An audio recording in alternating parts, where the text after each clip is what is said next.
Okay, just a brief discussion on why if you have spinal stenosis, it's better to concentrate on the function of your back, like how well it's moving, your range of motion, how flexible your back is, how strong it is, as opposed to just looking at the structural changes that have taken place in your back.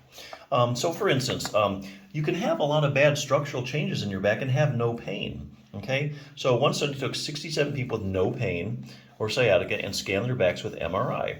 In the group that was 60 to 80 years old, 21% had spinal stenosis. So 21% of spinal stenosis had no pain. Yet another study used MRI and looked at 33 people over 55. They had no symptoms. What did they find? 69% mild central canal stenosis, 29% at least moderate, and 6% had severe central canal stenosis. So you had 6% had severe canal stenosis and no pain. In the study, MRI scans were done of 31 people with no pain between the ages of 55 and 80 years old. 23% had spinal stenosis. Here again, you can have bad spinal stenosis and no pain. At some point, some readers may be skeptical and find this hard to believe. After all, spinal stenosis puts pressure on nerves, so you'd have to have some pain, right? Yet another popular misconception. This study looked at 300 people with no pain. They had myelograms. A myelogram is an X-ray study where dye is injected into the spine, which outlines the spinal cord and nerve roots. This in turn enables doctors to see if there's any pressure on things. The researchers found that 24% of subjects show some type of nerve compression in their back. So a quarter of this group of 300 asymptomatic individuals had some type of compression in their back of nerves. Another study took 46 people with no pain, examined them with an MRI. 21% of them had something either touching or pressing on a nerve in their back. Here again, a quarter of them basically, and had no pain.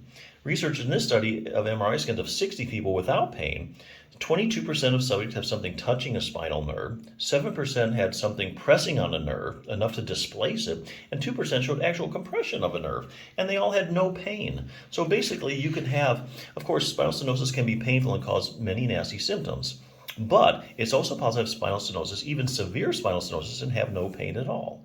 That's what the studies show. So what makes the difference then? Well, we'll get a few clues from the literature. Here again, talking more about function than just your structural changes. Researchers compared a group of 28 people who had spinal stenosis and pain to a group of 16 people who had spinal stenosis and no pain. Okay, so you had two groups of people, both had spinal stenosis, one group pain, another group no pain. A test which can check the electrical activity of the back muscles called an EMG was done on both groups, as well as MRI scans of their low back.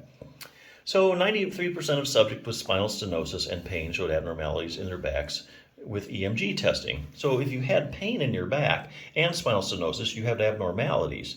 On the other hand, 94% of the people with spinal stenosis and no pain had normal back muscles. Apparently, there are other problems going on in spinal stenosis than just the structural abnormalities we see pictured also clearly on X-rays and MRI scan.